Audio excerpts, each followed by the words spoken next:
Hello, welcome to Angels online platform. आज हम देखने जा रहे हैं सितंबर मंथ के जेई का सॉल्यूशन 12th का।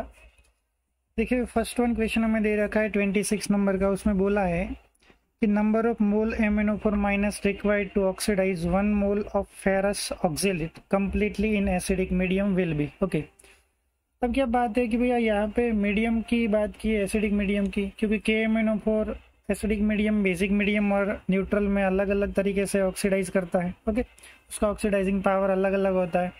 तो अभी ये फाइन कर लेना है हमें कि भाई एसिडिक मीडियम में वो किस में कन्वर्ट होता है।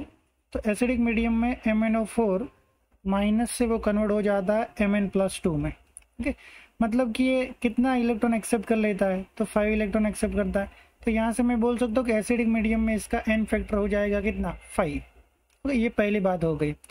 अब सेकंड वन कंडीशन, ये फेरस ऑक्जेलेट को किस में कन्वर्ट करता है, तो CO2 में। तो ये हो जाएगा C2O4-2 से ये हो जाएगा CO2 में कन्वर्ट। ओके, अब कंडीशन कि यहाँ पे 2 कार्बन है तो मैं 2 से मल्टीप्लाई कर दूँ। यहाँ पे कार्बन का ऑक्सीडेशन स्टेट +3 है, तो यहाँ पे ऑक्सीडेशन स्टेट +4 है। तो एक कार्बन में कितना चेंज आ रहा है, 1 इलेक्ट्रॉन का। तो 2 कार्बन में कितना इलेक्ट्रॉन का चेंज आएगा, 2 इलेक्ट्रॉन का। तो यहाँ से इसका n फैक्टर हो जाएगा कितना, 2। ओके, अब मुझे क्या दे रखा है कि भाई मुझे मोल फाइन करना है। तब हम n फैक्टर को मोलारिटी के साथ मिला के भी n फैक्टर से हम मोल निकाल सकते हैं। जैसे कि हमारा मोलारिटी के साथ फॉर्मूला क्या है, A1 M1V1 is equal to क्या हो जाएगा, A2 M2V2। ओके, अब M1V1 मिलके क्या बनता है, तो मोल। M2V2 बन के क्या बनेगा, मोल। ओके, अब इस कंडीशन को मैं एक बार KMnO4 को मान लो एक कंडीशन में, और दूसरे में किसको मान लो, C2O4-2 को मान लो। ओके, अब चलिए ये M1V1 है, वहां पे मैं क्या लिखूंगा, इसके मोल। तो अभी क्या हो जाएगा, A1N1 इज इक्वल टू यहाँ पे क्या हो जाएगा, A2 M2। ओके, अब देखिए जो भी वैल्यू मुझे दे रखी है वो मैं पुट कर लेता हूँ। अब A1 कितना है, KMnO4 का n फैक्टर 5। ओके, उसका मोल मुझे क्या करना है, फाइन करना है KMnO4 का मोल। ओके, A2 n फैक्टर कितना है, 2।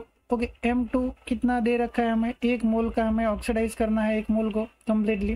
तो अभी कितना मोल हो जाएगा, n ऑफ KMnO4। तो n of KMnO4 is equal to हो जाएगा 2 क्रॉस 1 डिवाइड 5, यानी कि यहाँ से आंसर बनेगा हमारा 0.4 मोल। ओके, तो 1 मोल फेरस ऑक्जेलेट को कंप्लीट ऑक्सीडाइज करने के लिए हमें एसिडिक मीडियम में 0.4 मोल MnO4 माइनस की जरूरत पड़ेगी। तो आंसर हमारा ये से हो जाएगा चेन्नई। ओके, चलो सेकंड वन क्वेश्चन को हम देख लेते हैं। सेकंड वन क्वेश्चन में क्या बोला है, बोला है कि भाई transition metal show variable valency. जी हाँ, सही बात है। ट्रांजिशन जो एलिमेंट है मेटल्स है वो वेरिएबल ऑक्सीडेशन स्टेट शो कर दे, वो सही बात है। फिर उसका रीजन बोला है due to large energy difference between the NH2 and N-1D electron. नहीं, अगर एनर्जी का डिफरेंस ज्यादा होता, मतलब कि NS इलेक्ट्रॉन और N-1D इलेक्ट्रॉन के बीच में अगर एनर्जी का डिफरेंस ज्यादा होता तो फिर ये वेरिएबल वैलेंसी शो नहीं कर पाता। लेकिन वेरिएबल वैलेंसी शो करने का पीछे का रीजन ही यही है कि इन दोनों के बीच में एनर्जी का डिफरेंस बहुत कम है। तो ये इसका रीजन है वो गलत हो जाएगा। तो यहाँ से हमारा आंसर बन जाएगा चेन्नई। ये एसएसएन सही है, लेकिन जो रीजन है वो गलत दे रखा है। ओके, चलो नेक्स्ट वन क्वेश्चन को देख लेते हैं 28 नंबर का। 28 नंबर के सवाल में क्या बोला है, the CO2 halides are now except the iodide, the reason for it is that. Okay, तो यहाँ पे क्या बोला है कि भाई CO2 हेलाइड है, वो क्या कर लेता है, तो वो I माइनस को I2 में कन्वर्ट कर देता है। और Cu मतलब कि उसका रिएक्शन इस तरीके से हो जाता है कि CO2 प्लस वो I माइनस के साथ रिएक्शन करके ये बना लेता है CO2I2 प्लस I2। ओके, तब ये हो जाने के पीछे का रीजन क्या है, तो भाई ये हो जाने का पीछे का रीजन है कि CO2 plus oxidize iodine to iodide से वो कन्वर्ट कर देता है आयोडीन में। तो बस वही रीजन हो सकता है कि CO2 plus oxidise iodide to iodine. तो आंसर हमारा यहाँ से हो जाएगा बॉम्बे। ओके, चलो नेक्स्ट वन सवाल 29 नंबर का सवाल देख लेते हैं हम। उसमें क्या बोला है, which of the following statement is correct, कौन सा स्टेटमेंट सही है। ओके, तो फर्स्ट वन स्टेटमेंट में क्या दे रखा है कि भाई the oxocation stabilize V+5 as VO2 plus and V+4 as VO2 plus. Okay, कौन सा स्टेटमेंट करेक्ट है वो फाइंड करना है। तो जी हाँ, सही बात है कि अगर वेनेडियम उसका +5 ऑक्सीडेशन स्टेट में है तो वो कौन सा आयन बनाएगा, तो VO2+ बनाएगा। और अगर V+4 में है तो क्या बनाएगा, VO2+ बनाएगा। तो फर्स्ट वन स्टेटमेंट ही करेक्ट नजर आ रहा है, लेकिन फिर भी सभी को देख लेते हैं हम एक बार। Interstitial compound are chemically inert and have a low melting point, नहीं, उसका मेल्टिंग पॉइंट हाई हो जाता है, तो ये गलत है। ब्रास CO और SN से बन के और ब्रॉन्ज CO और ZN से, नहीं, ये तो थोड़ा दोनों में इंटरचेंज हो गया है। ब्रॉन्ज CO और SN से बनता है और ब्रास CO और ZN से बनता है। और नेक्स्ट वन बोला Mn2O7 is mix oxide. Okay, तो Mn2O7 का स्ट्रक्चर किस तरीके से होता है, Mn2O7 में MnO हो जाएगा। ओके, इसके साथ 3 ऑक्सीजन इस तरीके से जुड़े रहेंगे और इसके साथ भी 3 ऑक्सीजन इस तरीके से जुड़े रहेंगे। तो दोनों में Mn का ऑक्सीडेशन स्टेट कौन सा बन रहा है, +7, दोनों में +7 ही है। तो मिक्स तो हम तब मान सकते हैं जब दोनों का ऑक्सीडेशन स्टेट अलग अलग आए, तो यहाँ पे मिक्स ऑक्साइड नहीं है। ओके, तो ये 3 स्टेटमेंट गलत हो जाएगा, तो आंसर हमारा बन जाएगा A। Next one, question number 30 देख लेते हैं। Match the metal ion given column 1 with spin magnetic moment of the ion given column 2। Okay, हमें स्पिन स्पिन को हमें कॉलम 1 को कॉलम 2 के साथ मिलाना है। तो अभी क्या बोला है कि CO3+, तो अब मुझे इसका इलेक्ट्रॉन कॉन्फ़िगरेशन आना चाहिए, Cr3+ का, फिर हमें बोला है Fe3+ का। ओके, और फिर बोला है हमें Ni+2। ओके, इन सभी का इलेक्ट्रॉन कॉन्फ़िगरेशन क्या हो जाएगा, इसका हो जाएगा 3d6 CO+3 बनने के बाद इसका हो जाएगा 3d3, Fe+3 का हो जाएगा 3d5 और Ni+2 में हो जाएगा 3d8। ओके, अब अनपेड इलेक्ट्रॉन हम जान लेते हैं कि अनपेड इलेक्ट्रॉन कितने होते हैं। तो इसमें कितना हो जाएगा 4, इसमें कितना हो जाएगा 3, यहाँ तो 5 ही रहेगा और यहाँ कितना हो जाएगा 2। इसका वैल्यू कितना आएगा √24, इसका वैल्यू कितना आएगा √15, इसका वैल्यू हो जाएगा √35 और इसका वैल्यू हो जाएगा √8। ओके, तब मुझे यहाँ से मैचिंग करना है कि भाई किसका स्पिन मैग्नेटिक मोमेंट है वो कितना हो रहा है। तो देखिए CO+3 का कितना 24 √24, तो यहाँ से आंसर बन जाएगा ये 4 वाला। फिर Cr+3 में कितना √15, तो ये हो जाएगा 5। Fe+3 में कितना हो जाएगा √35 यानी कि 2। ओके, और निकल+2 में कितना हो जाएगा √8 यानी कि 1। तो यहाँ से हमारा कौन सा ऑप्शन मैच कर रहा है, तो यहाँ से ऑप्शन हमारा मैच कर रहा है चेन्नई, C वाला ऑप्शन मैच कर रहा है। तो यहाँ से आंसर हमारा ये बन जाएगा 3rd वाला। ओके, चलो नेक्स्ट वन क्वेश्चन को हम देखते हैं। क्वेश्चन नंबर दे रखा है 31 में। 31 में क्या बोला है, 31 में बोला है कि which one of the following in ion exhibit DD transition and paramagnetic as well. Okay, मतलब DD ट्रांजिशन भी शो कर रहा है और पैरामैग्नेटिक भी है। तो DD ट्रांजिशन के लिए D ऑर्बिटल में इलेक्ट्रॉन होना चाहिए। तो अभी देखिए आप MnO, ओके, यहाँ पे MnO4 माइनस है, यहाँ पे प्रिंटिंग मिस्टेक की वजह से MnO दिखाई दे रहा है। तो यहाँ पे क्या है MnO4 माइनस, ये MnO4 माइनस। ओके, अभी कंडीशन MnO4 माइनस में Mn का ऑक्सीडेशन ये +7 हो जाएगा, तो D में 0 इलेक्ट्रॉन। Cr2O7 में Cr का ऑक्सीडेशन क्या हो जाएगा +6, तो ये भी इलेक्ट्रॉन 0 हो जाएगा। CrO4-2 में +6, तो ये भी +6 हो जाएगा, तो D में इलेक्ट्रॉन 0 हो जाएगा। लेकिन MnO4-2 में इसका ऑक्सीडेशन स्टेट हो जाएगा +6, तो इसमें एक D इलेक्ट्रॉन हो रहेगा। तो D इलेक्ट्रॉन एक होने की वजह से वो DD ट्रांजेक्शन शो कर पाएगा और फिर वो पैरामैग्नेटिक भी होगा। तो यहाँ से आंसर हमारा बन के निकल के सामने आएगा Delhi. Okay, next one question number 32 को देख लेते हैं। 32 में क्या बोला है कि which of the following statement is correct, कौन सा स्टेटमेंट वो सही है। ओके, तो देखिए Ytterbium+2 और Lutetium+3 आयन आर पैरामैग्नेटिक। यहाँ पे जान लेते हैं इनके इलेक्ट्रॉन कॉन्फ़िगरेशन से। तो Ytterbium का इलेक्ट्रॉन कॉन्फ़िगरेशन क्या हो जाएगा 4f40 और 6s2 होता है। वही ल्यूटेशियम का इलेक्ट्रॉन कॉन्फ़िगरेशन कौन सा होता है 4f40 5d1 और 6s2। ओके, अभी क्या बोला Ytterbium+2 बनाना है हमें और ल्यूटेशियम को +3 बनाना है। तो Ytterbium+2 बनाने से क्या हो जाएगा 4f14 हो जाएगा और ल्यूटेशियम को +3 बनाने से क्या हो जाएगा 4f40। दोनों में अनपेड इलेक्ट्रॉन का नंबर कितना है 0। तो क्या पैरामैग्नेटिक हो सकता है, नहीं, ये दोनों डायमैग्नेटिक हो जाएंगे। तो ये स्टेटमेंट गलत हो जाएगा। नेक्स्ट वन कंडीशन में हमें क्या बोला है 32 का जो नेक्स्ट वन है B option, misch metal which consist in actinoid, नहीं एक्टिनोइड से नहीं बनता, वो लेंथेनोइड से बनता है, तो ये स्टेटमेंट भी गलत हो जाएगा। Next one, TiO for the pigment industry and MnO2 use for the dry battery cell, या ये सही बात है कि TiO का यूज हम पिगमेंट में करते हैं और MnO2 का यूज हम ड्राई बैटरी सेल बनाने के लिए करते हैं। लास्ट वन ऑप्शन में बोला है कि cerium does not exhibit plus four oxidation state, नहीं, सीरियम तो plus four oxidation state show करता ही है।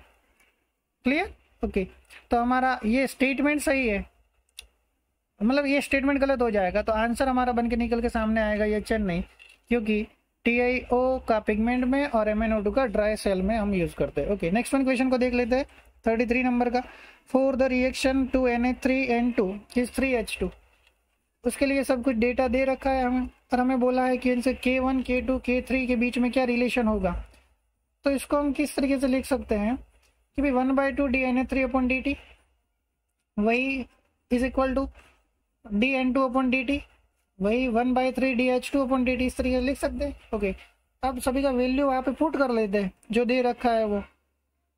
तो यहाँ से क्या बनेगा फॉर्मूला, तो देखिए कि भाई रेट क्या हो जाएगा, तो रेट इज इक्वल टू हो जाएगा -1/2 dNa3/dt, वही हो जाएगा dN2/dt, और वही हो जाएगा 1/3 dH2/dt। Clear, okay. अब क्या बोला है हमें कि भाई dNa3/dt इज इक्वल टू कितना है, K1Na3, तो मैं उसका वैल्यू पुट कर देता हूँ, तो -1/2 यहाँ पे हो जाएगा K1Na3, वही dN2/dt की जगह मुझे क्या बोला है K2Na3, तो यहाँ पे मैं लिख दूंगा K2Na3, वही यहाँ पर क्या बोला है K3Na3, तो 1/3 इंटू K3Na3 हो जाएगा। Clear, okay. अब देखिए क्या बोला है कि इन सभी के बीच में रिलेशन क्या है, तो क्या करूँ मैं, इन सभी को 3 से मल्टीप्लाई कर दूँ, तो ये हो जाएगा 3/2 K1Na3, ये हो जाएगा 3 K2Na3, ये हो जाएगा K3Na3 K3। ओके, तो अभी देखिए इन सभी में क्या रिलेशन आया, ये बना 1.5 K1, ये क्या बना 3 K2, ये क्या हुआ K1। ओके, तो कौन सा ऑप्शन शो हो रहा है, तो फर्स्ट वन ऑप्शन यहाँ से हो जाएगा हमारा आंसर। ओके, चलो नेक्स्ट वन 34 नंबर के सवाल में क्या बोला है, 34 के सवाल में हमें बोला है कि rate constant of 2 reaction are given below, identify their order of reaction. Okay, हमें रेट कांस्टेंट का यूनिट से पता कर लेना है कि ये रिएक्शन कौन सा होने वाला है। तो फर्स्ट वन है litre mole inverse second inverse, तो ये हो जाएगा सेकंड ऑर्डर रिएक्शन, और सेकंड वन सेकंड इनवर्स, यानी कि ये हो जाएगा फर्स्ट ऑर्डर रिएक्शन। तो हमारा आंसर बनेगा फर्स्ट है जो सेकंड ऑर्डर है, और सेकंड है वो फर्स्ट ऑर्डर रिएक्शन माना जाएगा। ओके, तो यहाँ से आंसर हमारा बन जाएगा first one. Next one, for a chemical reaction X gives Y, rate of the reaction increases by a factor of 1.837 when the concentration of X increases by 1.5। मतलब कि हम कंसंट्रेशन को 1.5 बढ़ा रहे हैं, 1.5 टाइम बढ़ा रहे हैं, तब उसका जो रेट है वो 1.837 बढ़ जाता है। तो अब कौन सा ऑर्डर का ये रिएक्शन होगा, तो इसको हम ऐसे लिख सकते हैं कि भाई rate is equal to K into concentration का कुछ पावर, मान लीजिए X तरीके से मैं डिफाइन कर लूँ उसको। ओके, अब रेट कितना हो जा रहा है 1.837, तो मैं यहाँ से क्या बोलूँ कि ये डायरेक्टली प्रोपोर्शनल है किसके, ये हो जाएगा उसके कंसंट्रेशन से। ओके, तो अभी कंसंट्रेशन कितना हम बढ़ा रहे हैं 1.5 X पावर। ओके, अब मुझे इसको फाइंड करना है, तो मैं इस तरीके से भी लिख सकता हूँ कि भाई ln 1.837 is equal to X cross ln 1.5। अब ln को लॉग में कन्वर्ट करके हम उसका वैल्यू फाइंड कर सकते हैं, जैसे कि इसको मैं लिख सकता हूँ 2.303 लॉग 1.837 इज इक्वल टू, यहाँ से क्या हो जाएगा x क्रॉस 2.303 लॉग 1.5। ओके, अब इसका वैल्यू कितना बन रहा है, तो 2.303 1.83 का वैल्यू लॉग में आ रहा है 0.2557। ओके, वही x और 2.303 1.5 का लॉग हो जाएगा 0.1760। ओके, तो यहाँ से मैं x को फाइंड कर दूँ, x क्या हो जाएगा, तो 2.3 कैंसिल आउट हो जाएगा, यहाँ से हो जाएगा 2557, डिवाइड कर दूंगा मैं 21760। ओके, तो x का वैल्यू निकल के सामने आ रहा है 1.45। ओके, तो तकरीबन 1.5 के नज़दीक है। तो ये हमारा जो ऑर्डर हो जाएगा वो 1.5 हो जाएगा इस रिएक्शन का। ओके, तो देखिए 35 का आंसर बन जाएगा 1.5। ओके, चलो नेक्स्ट वन सवाल को देखते हैं अभी। क्वेश्चन नंबर 36 में क्या बोला है, 36 में बोला है a experimental data for a reaction 2A + B2 gives 2AB। और यहाँ से हमें इस डेटा से फाइंड करना है कि A का पावर कौन सा होगा, ऑर्डर कौन सा होगा, और B का ऑर्डर कौन सा होगा। तो इसको तो हम थोड़ा डायरेक्ट तरीके से भी फाइंड कर सकते हैं। जैसे कि देखिए रेट हम फाइंड करते तब ऐसा लिखते हैं कि rate is equal to K into A का कंसंट्रेशन का कुछ पावर होगा X मान लीजिए, और B का कंसंट्रेशन का कुछ पावर होगा Y। ओके, अब रेट भी दे रखा है, A और B का कंसंट्रेशन भी दे रखा है। ओके, तो अभी देखिए आप कि यहाँ पे A का कंसंट्रेशन 0.5 भी है, और यहाँ फिर सेकंड कंडीशन में भी 0.5 ही रहता है, मतलब कि A का कंसंट्रेशन हम चेंज नहीं कर रहे, लेकिन B का कंसंट्रेशन 0.5 से 1 कर रहे हैं, तब रेट डबल हो रहा है। यानी कि B का कंसंट्रेशन और रेट ये दोनों एक दूसरे के डायरेक्टली प्रोपोर्शनल है, तो B की पावर 1 हो जाएगी। ओके, अब सेकंड वन कंडीशन में हम देख लेते हैं कि यहाँ पे A का कंसंट्रेशन है वो डबल किया जा रहा है, लेकिन B का कंसंट्रेशन उतना ही है, लेकिन फिर भी यहाँ पर रेट में कोई चेंज नहीं आ रहा है। उसका मतलब कि रेट है वो A के कंसंट्रेशन पर डिपेंड नहीं कर रहा है, तो यहाँ से R का वैल्यू जो A के लिए हो जाएगा वो A⁻0 पावर हो जाएगा, मतलब वो A पर डिपेंड नहीं करता। तो हम पूरा फॉर्मूला इस तरीके से लिख सकते हैं कि rate is equal to K, और केवल किस पर डिपेंड कर रहा है, B पर डिपेंड कर रहा है। क्लियर, यानी कि B2 है हमारे पास, तो B2 पर ही डिपेंड कर रहा है। तो हमारा आंसर यहाँ से बन जाएगा rate is equal to K into B2 हो जाएगा। ओके, चलो नेक्स्ट वन क्वेश्चन नंबर 37 देख लेते हैं। 37 में क्या बोला है, 37 में बोला है कि भाई दो पैरेलल रिएक्शन दे रखे हैं हमें, और दो पैरेलल रिएक्शन से हमें फाइंड करना है कि B का परसेंटेज कितना बनेगा। तो हमें मालूम है कि पैरेलल रिएक्शन में क्या होता है कि किसी भी एक का परसेंट निकालना है। अगर मान लीजिए मुझे B का परसेंट निकालना है, तो मैं क्या करूँगा, percent of B is equal to उसका जो रेट कांस्टेंट है वही, यानी कि K1 डिवाइड में क्या कर दूंगा, K1 + K2, और उसे परसेंटेज में कन्वर्ट करने के लिए 100 से मल्टीप्लाई कर दूंगा। चलो यहाँ पे K1 का वैल्यू हमें कितना दे रखा है, 2 × 10⁻³ ओके, 2 × 10⁻³ प्लस K2 का वैल्यू हमें दे रखा है 6 × 10⁻³ क्रॉस में कर दूँ, 100 से मल्टीप्लाई कर दूँ। ओके, तो यहाँ से अब आंसर क्या बन जाएगा, 2/8 क्रॉस 10⁻²। ओके, ये 10⁻³ है, 10⁻³ कट जाएगा। ओके, तो 100 से मल्टीप्लाई केवल होगा, तो यहाँ से आंसर हमारा कितना हो जाएगा, 25%। ओके, ये 1/4 हो जाएगा, तो ये 25 हो जाएगा, यस 1, ये 25% हो जाएगा B का परसेंटेज। ओके, B का परसेंटेज हो जाएगा 25। अगर मुझे C का बोला होता तो मैं ये बोला percentage C is equal to K2/K1 + K2 cross 100 से मल्टीप्लाई कर लेता, तो मुझे C का परसेंटेज मिल जाता। ओके, चलो next one question, which of the following graph represent first order reaction. कौन सा जो ग्राफ है वो फर्स्ट ऑर्डर रिएक्शन को शो कर रहा है 39 नंबर के सवाल में। ओके, देखिए थोड़ा बाय मिस्टेक हो रहा है हमारा, यहाँ पे क्या बोला है, इसका आंसर हो जाएगा 25%, 37 का आंसर हो जाएगा 25%। ओके, चलो नेक्स्ट वन 38 नंबर का सवाल अभी देख रहे हैं हम। 38 में क्या बोला है, 38 में बोला है half life period of the first order reaction is 10 minute, what percentage of the reaction will be completed in 100 minute. Okay, 100 minute के बाद रिएक्शन कितना कंप्लीट हो जाएगा वो हमें फाइंड करना है। तब हम हाफ लाइफ से भी ये चीज़ निकाल सकते हैं, जैसे कि हाफ लाइफ और टाइम के बीच में क्या रिलेशन है।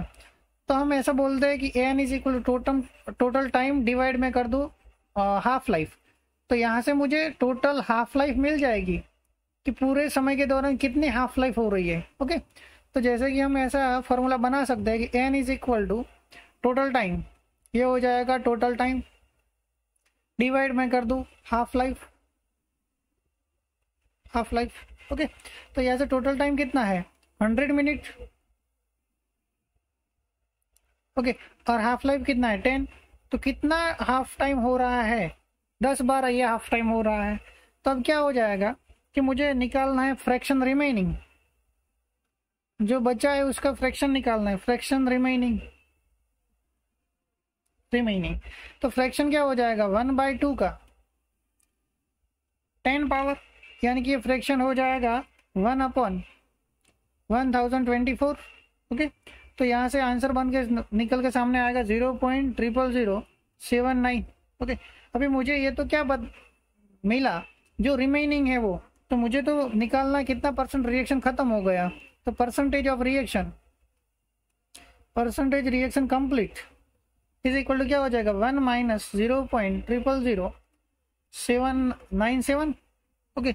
और उसे मैं 100 से मल्टीप्लाई कर दूंगा, जो अभी आंसर आएगा उसको, तो ये हो जाएगा 99.9%, ये रिएक्शन हमारा हो जाएगा, ओके। तो हमारा ये आंसर बनेगा चेन्नई।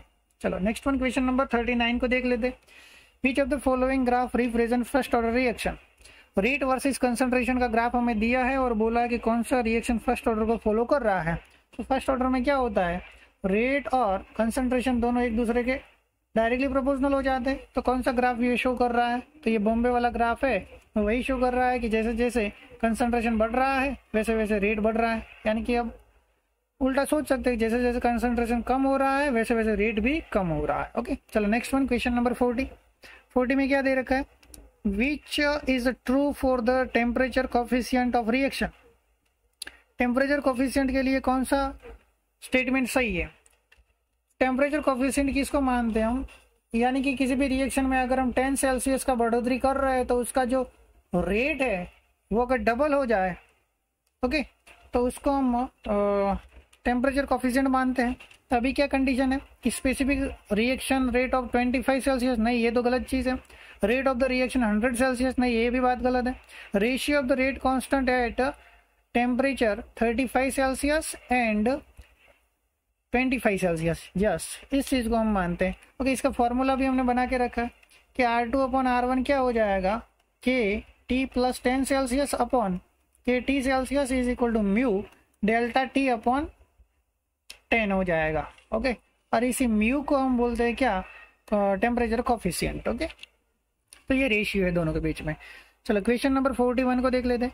41 में क्या बोला है, the rate constant of the reaction is 1.5 × 10⁻⁷ second inverse at 15 Celsius and 4.5 × 10⁻⁷ second inverse at 100 Celsius.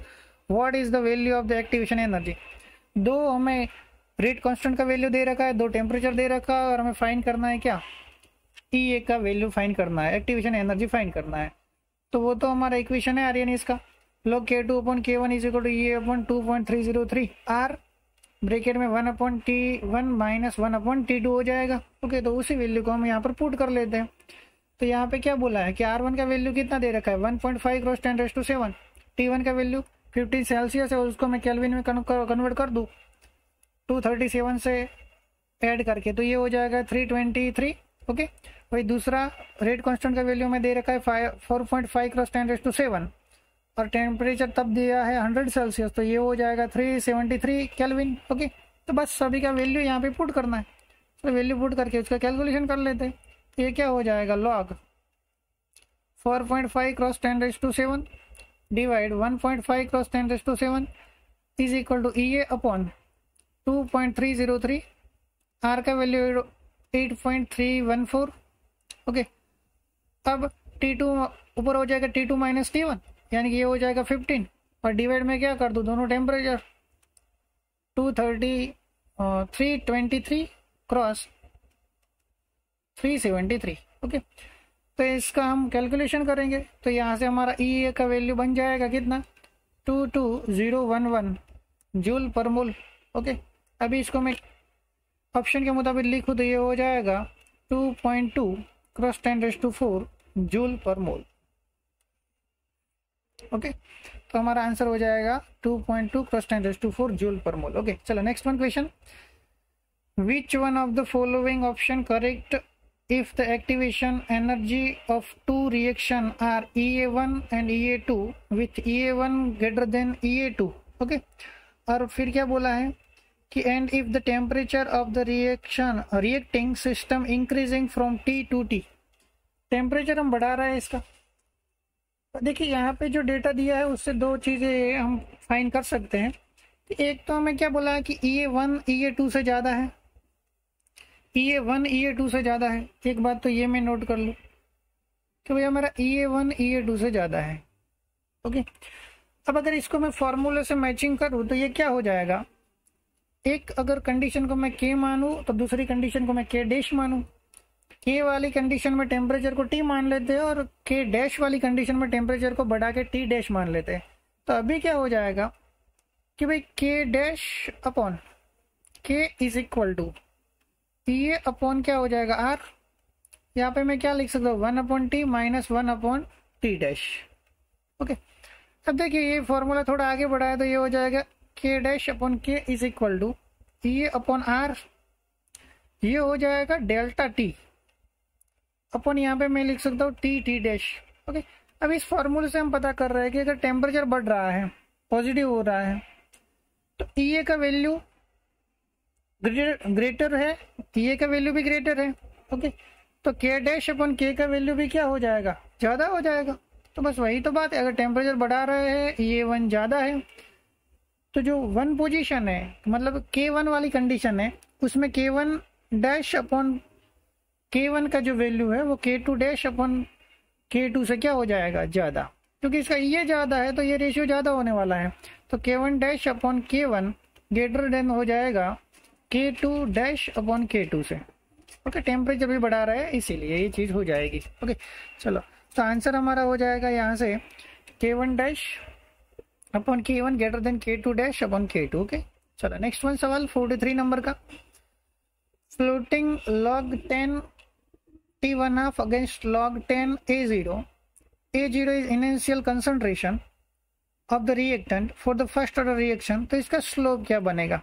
Okay अब हमें मालूम है कि फर्स्ट ऑर्डर रिएक्शन का जो T1/2 है वो उसके कंसंट्रेशन इनिशियल कंसंट्रेशन पर डिपेंड नहीं करता, क्योंकि उसका T1/2 का फॉर्मूला क्या है, T1/2 is equal to 0.693 upon K। Okay तो ये कंडीशन है, यानी कि वो इनिशियल कंसंट्रेशन पर डिपेंड नहीं करता। तो मैं T1/2 वर्सेस इनिशियल कंसंट्रेशन का जो ग्राफ बनाऊंगा तो एक दूसरे पे डिपेंड ही नहीं करते, तो इसका ग्राफ सीधा चला जाएगा। ओके तो इसका स्लोप क्या हो जाएगा 0। तो देखिए T1/2 इज इक्वल टू क्या है 0.693 डिवाइड के। अब इसको मैं अगर log T1/2 से ग्राफ बनाऊं या तो फिर केवल T1/2 से ग्राफ बनाऊं तो इससे जो ग्राफ है वो T1/2 वो A0 पे डिपेंड ही नहीं करता, तो वो सीधा चला जाएगा। यहाँ पे मैं इसको log में कन्वर्ट करूँ फिर भी ये बात A0 की T1/2 के साथ रिलेशन नहीं आएगा। ओके तो इसका स्लोप क्या हो जाएगा 0, इसका स्लोप हो जाएगा 0। ओके तो आंसर हमारा बन के सामने आएगा 43 में 0। ओके चलो नेक्स्ट वन क्वेश्चन नंबर 44 को देख लेते हैं। The decomposition of phosphine on the tungsten at low pressure in order of the reaction. Okay ये बढ़िया सवाल माना जाएगा। क्या बोला है कि फॉस्फिन का टंगस्टन पर डीकम्पोजिशन हो रहा है तो वो लो प्रेशर पे किस ऑर्डर को फॉलो करेगा। तो देखिए इसको थोड़ा समझे हम कि मान लीजिए ये टंगस्टन मेटल का सरफेस है, एक कंडीशन मैंने ये रखा। अभी यहाँ पे इस तरीके से लो प्रेशर पे फॉस्फिन का कंसंट्रेशन है। अभी मैं ऐसा करूँ कि थोड़ा प्रेशर बढ़ा के इसका कंसंट्रेशन बढ़ा दूँ तो यहाँ पे डीकम्पोजिशन का जो रेशियो होगा वो कम होगा और यहाँ पे कंसंट्रेशन बढ़ने से डीकम्पोजिशन का रेशियो क्या हो जाएगा, बढ़ जाएगा। तो अभी क्या हो रहा है कि प्रेशर बढ़ने से इसका डीकम्पोजिशन बढ़ रहा है, यानी कि प्रेशर और डीकम्पोजिशन दोनों एक दूसरे के डायरेक्टली प्रोपोर्शनल है। यानी कि इस कंडीशन में हमारा ये रिएक्शन है वो फर्स्ट ऑर्डर रिएक्शन को फॉलो कर रहा है। ओके लेकिन इसी कंडीशन को मैं थर्ड में कन्वर्ट करूँ कि मान लीजिए यहाँ पे फॉस्फिन इसके सरफेस पर है, लेकिन अभी मैं और ज़्यादा प्रेशर बढ़ा दूँ और कुछ फॉस्फिन के एटम उसके पर भी ऐसे लग जाएंगे। अब चाहे इस पर कितने भी एटम लग जाए तो रिएक्शन तो जितने करने वाले उतने ही करेंगे, उससे ज़्यादा तो करने वाला है नहीं। तो क्या अभी मैंने कंसंट्रेशन बढ़ाया फिर भी रेट बढ़ा? नहीं। तो ये रेट ये कंसंट्रेशन पर डिपेंड कर रहा है? नहीं। तो ये कौन सा ऑर्डर हो जाएगा? Zero order. तो लो प्रेशर पे वो फॉलो करता है फर्स्ट ऑर्डर को, और हाई प्रेशर पे वो फॉलो करता है ज़ीरो ऑर्डर को। तो यहाँ पे लो प्रेशर बोला है तो हमारा आंसर यहाँ से हो जाएगा फर्स्ट ऑर्डर रिएक्शन। ओके, चलो नेक्स्ट वन 45 नंबर का सवाल देख लेते हैं। 45 सवाल में क्या बोला है? बायोमोलिकुल्स का सवाल है। तो 45 में हमें बोला है first one question, a polypeptide on complete hydrolysis given 3 amino acid, how many sequence are possible for the that polypeptide? Okay, इस पॉलीपेप्टाइड में कितने सीक्वेंस पॉसिबल हो सकते हैं, तो ये हमें बताना है। देखिए एमिनो एसिड का अगर हम कुछ एग्जांपल इस तरीके से समझे, मैं ये निकाल देता हूँ पहले।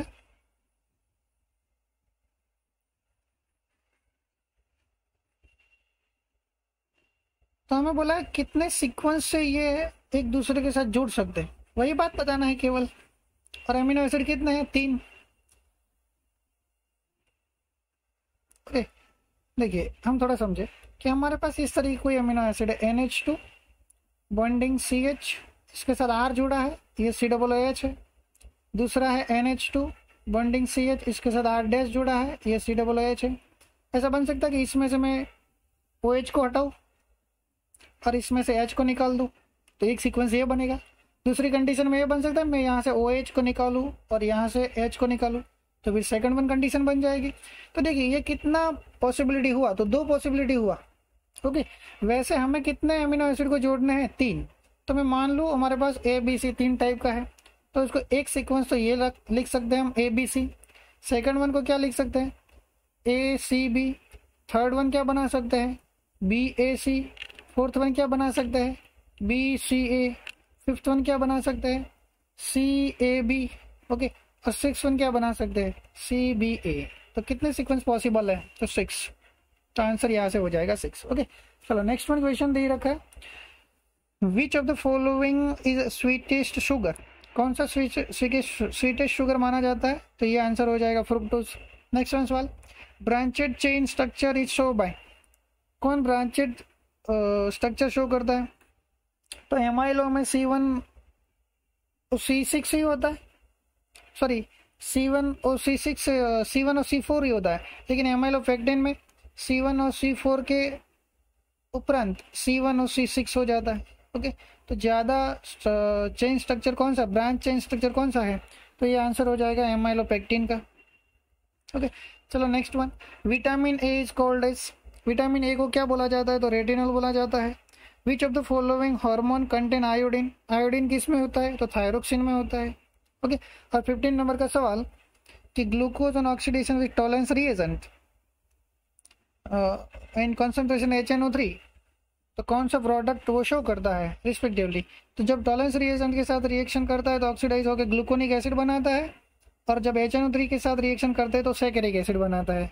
तो हमारा ये आंसर बन जाएगा बॉम्बे। ओके, चलो थैंक यू।